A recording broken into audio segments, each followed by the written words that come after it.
Hi Luke, this is Fraser Coffeen over at bloodyelbow.com. Saw your post and your video talking about kickboxing and how kickboxing is overrated, and as somebody who has followed kickboxing for a number of years and has written about it for a while, I thought that I would take a moment and respond to some of your points. Got two things that I want to talk about. First, your assertion that kickboxing is overrated, and second, I want to answer the question that you asked. Why is it that MMA fighters are able to have success against kickboxers? I think that's a good question, and I think I have a good answer for you. So first off, what started off this whole thing? You said you thought Badr Hari and kickboxing in general was overrated, which I think is kind of a weird word, but I understand what you're saying there. There's this perception that kickboxers are the best stand-up artists in the world, and maybe that's overrated. So as far as that goes, let me just say that, and this may surprise you, I, to a degree, agree with you. With a big sort of caveat on that. I agree with you in regards to heavyweight kickboxing. There's a lot of very talented heavyweight kickboxers out there, don't get me wrong. Sammy Schilt is a very skilled fighter.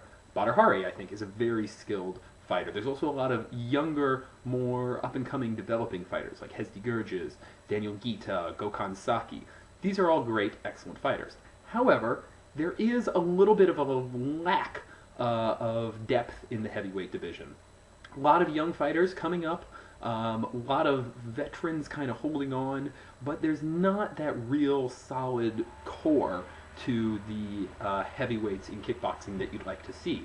The glory days of folks like Peter Aerts and Andy Hug and Ernesto Hoost, those are behind us. And unfortunately right now, yeah, it's true, the heavyweight kickboxing scene is a tiny bit lacking. Why is this? Probably for many of the same reasons that the heavyweight kickboxing scene has always been a little bit lacking in MMA. There's a lot of other options for heavyweights out there.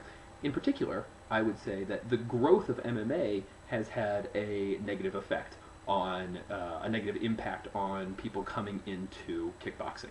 You have to remember that of those people that I mentioned, the sort of earliest stars, Aerts, Hug, Hoost, along with other names like Francisco Filho and Mike Bernardo, many of those men started off before MMA even existed, or if it existed, before it caught any sort of, phenomenon and became, the sort of, international thing that it is today. Now with MMA increasing in popularity, it's a lot more likely that someone might say to themselves, oh, you know what, I am going to choose to try to make a career in MMA instead of a career in kickboxing, where there's a lot less money in a lot of places. So that's one factor that I just want to point out. That being said, I think that focuses pretty exclusively on the heavyweight side. You mentioned, that there's sort of a difference with the lighter fighters, that a lot of them are more skilled, that there's a greater depth of skill there, and I think that that's really true, and I think that that's very important to point out. In the middle-weight division, the 70-kilogram division, what MMA fans would look at as the lightweight division, you have amazing, amazing kickboxers, and you're not seeing the same kind of thing with MMA stars coming in. In fact, the last time that you had a highly ranked MMA lightweight versus a highly ranked kickboxing person in that same category was at Dynamite this past year, when Shinya Aoki, representing MMA, faced Nagashima representing kickboxing, and Nagashima knocked him out. And it's worth noting, Shinya Aoki, top 5 lightweight.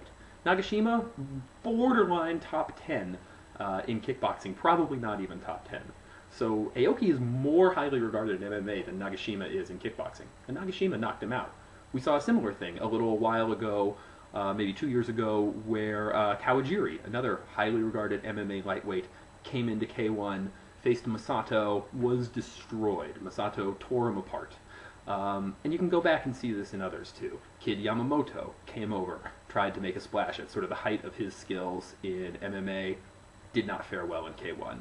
So I think when you look at the lighter weight division, you see that kickboxing is still thriving. But at the heavyweights, yes, it is a little bit of a problem.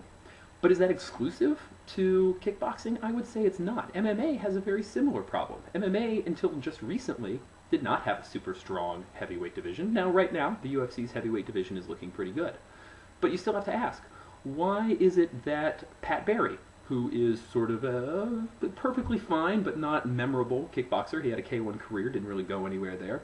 Why is he able to come over to the UFC and immediately be a player? Check Congo, another former kickboxer who had an okay career as a kickboxer but not exceptional. He was able to come over and just a couple years ago was maybe 1 or 2 wins away from having a title shot.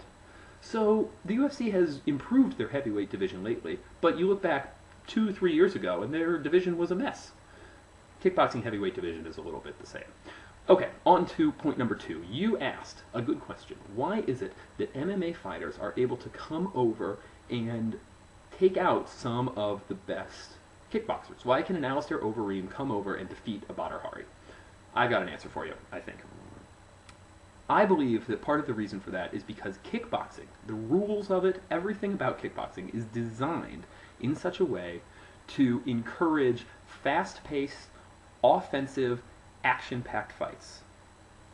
From the rules that K1 has established over the years to allow less and less clinching, to the short nature of the fights, only 3 rounds lasting 3 minutes, it's only 9 minutes of action, to the judging and the way that in 3 rounds, if you knock someone down once, you've already got a 2-point advantage. They give a lot of 10-10 rounds, so you can, by just knocking someone down once, you can immediately win the fight. Oh, and that happens a lot of times.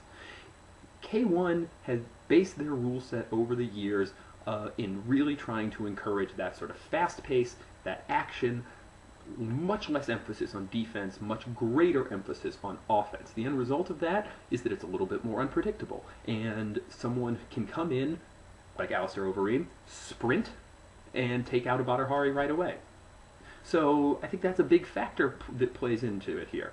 Again, in the way that you don't have as many defensive options, they simply, once you get knocked down once in kickboxing, you have a very good chance of losing the fight in that round, because you don't have they disallowed clinching. So in boxing, once you've been knocked down, you get up, you can clinch. You can take someone to the ropes, you can clinch, you can sort of stall your way through the round, get through it, move on to the next round. You can cover up and sort of protect your head. Can't do that in kickboxing as much as you can, but you're going to get kicked in the leg. In MMA, you can clinch, take him into the cage, try to recover your wits. You can take him down, you can pull guard. You have a lot of different options. Kickboxing, K1 at least, you don't have any of those. Once you've been knocked down, you just got to stand there, get back up, and get right back in it. And there's a pretty good chance you're going to get knocked down again. One place that you don't see this as much, and I think this sort of proves what I'm saying, one place you don't see this as much is Muay Thai. Because in Muay Thai, things are a little bit different. The rules are different. You're allowed to clinch. The structure of the rounds is different. It's 5 rounds. The judging is different. It's a little bit more nuanced. It's based on a lot more than just who knocked who down. As a result, people are not as able to just walk in there and take over in Muay Thai the way that they're able to do so in kickboxing. Could someone like Jose Aldo come over and go into Thailand and immediately dominate in Muay Thai the way that Alistair Overeem came over to K1 and immediately dominated? I really don't think that he could. Maybe he would prove me wrong, but I really think that in Muay Thai you don't see that. And the reason is because Muay Thai's rule set is not as based on offense and aggression and excitement in the same way that K1's is all built around that kind of style. That's my thought. That's my 2 cents. So I leave with a question for you, Luke, and I'd be interested to know your answer to this. If K1 is truly based on this idea of just offense and unpredictability and excitement and knockouts and all of that sort of thing, does that mean that there's something inherently wrong with the rules? Do they need to be tweaked if they allow it so that an Alistair Overeem can just come in and dominate? Does that show a weakness in the structure of the rules and the judging and everything like that?